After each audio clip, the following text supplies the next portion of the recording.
What most people in their 40s, 50s, and 60s who are frustrated with weight loss don't realize is that the second you turn 40, there's a shift and your body changes. And so you must approach diet and exercising a little bit differently than you did when you were younger.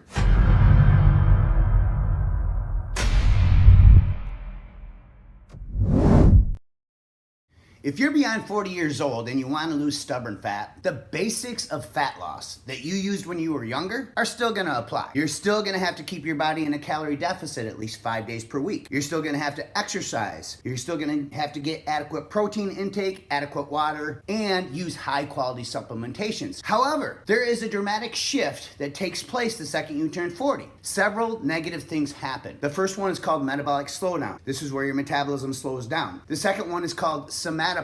This is where you have a rapid decline in things like growth hormone, and then also menopause, which is a decline in testosterone, and of course women experience menopause. And then there's also something called sarcopenia, and this is just a fancy word for muscle loss. Now, if you don't understand the information I'm about to share with you and how to overcome this, weight loss is just going to be much harder and much slower. So let's do this. Hey everybody, Coach Sean, the Rip Grandpa. I think you'd agree with me when I say that when I was younger, fat loss was much easier. I mean, I tried it all and all of it worked. I could do 6-7 meals a day. I could do low fat. I could do high fat. I could do bulk and cut. I could be ready for a stage literally in like 4 to 6 weeks. Now it takes me 10 times as long. And so inside this video, let's talk about some ninja strategies that you can use to overcome metabolic slowdown, hormonal decline, and sarcopenia. All right, so the first ninja strategy I want to share with you is how to optimize 3 of your body's primary fat-burning hormones, your growth hormone, your leptin, and your thyroid levels. There are 3 strategies I want to share with you. The first one is to avoid low-carb diets. That's correct. Share more here and why in just a second. To engage in some type of what I call metabolic bursting workout at least 2 or 3 times per week. This will skyrocket growth hormone. And the third strategy is to use some type of time-restricted feeding. This is gonna help give you something called hormonal entrainment. So let's go back and talk about this first one, which is to avoid low-carb diets. I know it sounds counterintuitive, but what most people don't understand is that your favorite high-carb foods, and my 2 favorite are rice and potatoes, actually contain glucose molecules that are the building blocks of thyroid and leptin hormone. These are the 2 hormones that actually regulate your body weight and control the speed of your metabolism. How do you add carbs to your diet the right way? Because you have to do this strategically. The solution is during the week, have small amounts of carbs, fruits, and starches before and after your workout. That will fuel your workout and give your body the glucose molecules and the sugar it needs, not only to fuel the workout, but to build these hormones. And then what I like to do is on the weekends, when we're naturally more social, we're more likely to eat carbs. And I mean, are you really gonna avoid carbs the rest of your life? The good news is you don't have to, because if you eat them every weekend, they're gonna boost your fat burning hormones and prevent metabolic slowdown, because those glucose molecules will actually increase your metabolic rate when it increases those hormones. So every Saturday and Sunday, have a high carb day, maybe throw in 1 cheat meal where you're eating clean carbs, and just never eat those carbs by themselves. You always wanna eat them with a protein source and a vegetable whenever possible, because carbs spike insulin higher and faster than other foods. So it's always in your best interest to combine them properly. Now, the next strategy will boost growth hormone, and that is my metabolic bursting strategy. This is very similar to high intensity interval training. The difference is I recommend you activate your creatine phosphate system, which is shorter burst of exercise. They're in the 20 to 30 second range. So instead of doing longer high intensity intervals, do shorter ones. Do 20 to 30 seconds, and this is how it works to boost growth hormone 400 to 700%. Basically, you want to go into this workout in a fasted state. Now, if you haven't fasted, there's a solution to stabilize insulin, and that's just to walk for about 5 to 10 minutes. That will really help. But I recommend you go into the workout in a fasted state, and you want to engage in a 20 to 30 second high intensity exercise burst. Go as hard as you can go based on your current condition, and then I want you to recover in between. The more in shape you are, the less you should rest in between, because this is what's really going to kick up your sympathetic nervous system and boost that growth hormone. So you want to repeat this about 5 to 10 times, and then you want to cool down afterwards. If you do this just 2 or 3 times per week, no more, more is not better, because this is very hard on your body, so you want to allow it to recover. This is going to skyrocket your growth hormone levels and your EPOC. It's called excess post-exercise oxygen consumption. So about 38 to 48 hours after this type of workout, your metabolism will still be elevated. So the third and final strategy to optimize your hormones is to use some form of time-restricted feeding or intermittent fasting. Now, if you're watching this video, I'm assuming you're familiar with this trend. It's very good for hormonal hormonal entrainment. And then after you fast for more than 12 hours, I like to use a 16 to 18 hour fast, about 4 or 5 days per week, and then take the weekends off. The second you hit 12 hours in that fasting window,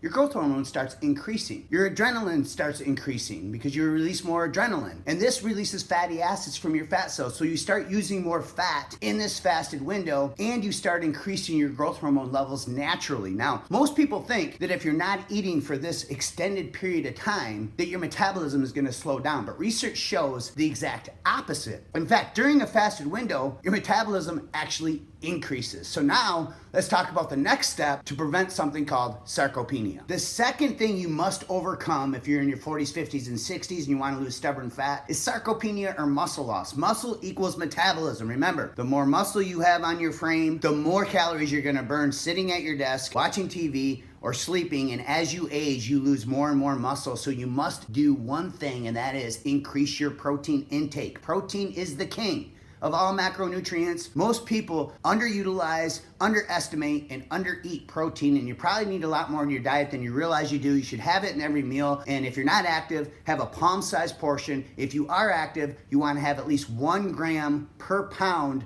of your ideal body weight, on a daily basis. So figure out what that ideal body weight is, shoot for 1 gram per pound. I know that sounds like a lot. Protein powder does help, but let's talk about why. Why is protein never talked about? Why is it so underestimated? Well, the first thing is that it is the only macronutrient that will boost your metabolism on a diet through a process called DIT, or diet-induced thermogenesis. This will help stop metabolic slowdown because the act of your body digesting protein increases your metabolism 3 times as much as digesting carbs or fats. The second thing that protein does is it regulates your ghrelin by releasing something called PYY. This is gonna curb your hunger and cravings. So it prevents hunger and cravings, the death of every diet, which is so important. So don't underestimate it. Have it in every meal. The third thing that it does is it obviously prevents muscle loss and increases muscle growth. And the key is to time it the right way. So not only have it in every meal, you should also have it pre and post workout to fuel your muscles. And then a key time to have it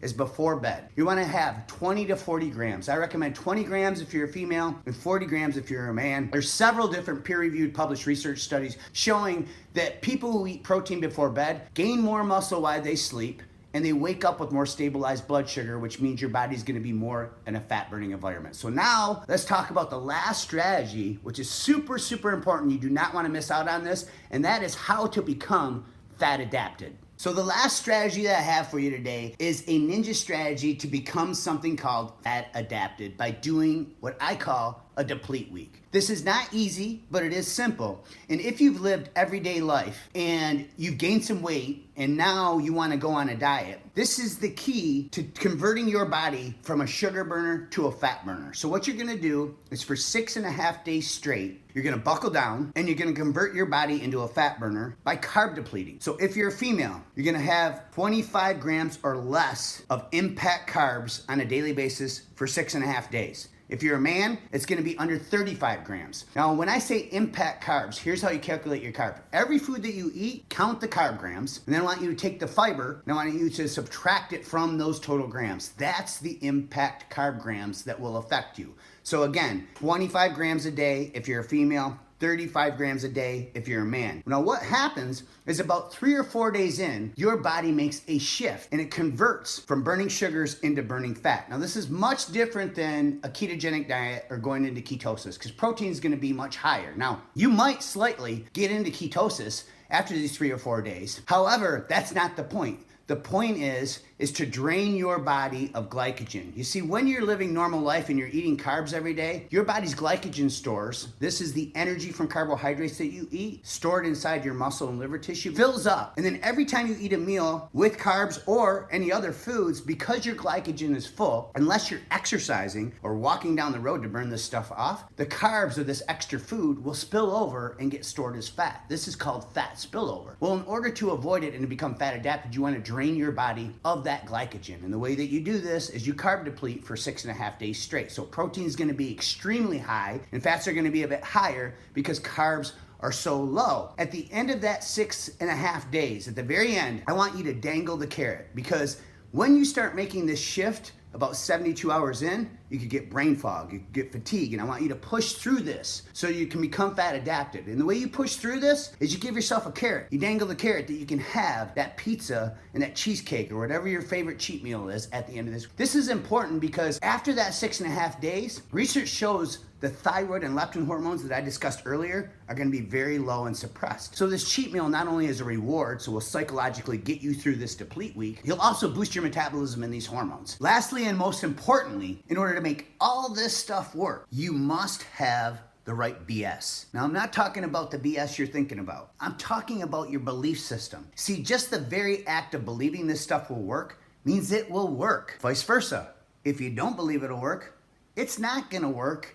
And there's tons of scientific studies that have been done on this and prove it is a fact. I love the one about the maids. They took 2 groups of maids. They told one group that their job every day cleaning hotel rooms was healthy for them and it was good for them. The other group they didn't tell anything to. They took their BMI, they weighed them in, they did all the stuff on them, blood work. They went back 12 weeks later and sure enough, just the group that believed the act of doing their job every day would make them healthier, they lost more weight, they had better blood work, better measurements, everything across the board, BMI, simply because they had the right BS. Now, before you go, down in the description below, I have a link to my over 40 hormone reset diet. If you want a comprehensive blueprint daily that you can follow that encompasses everything I taught you today, just click that link, and up in this corner, I have another video on intermittent fasting. Now, this video went crazy a couple years ago, so I love sharing it. If you're new to intermittent fasting, or even if you're doing it and you wanna make sure you're doing it the right way, I highly recommend you click that video and check it out. Thanks for watching, and God bless.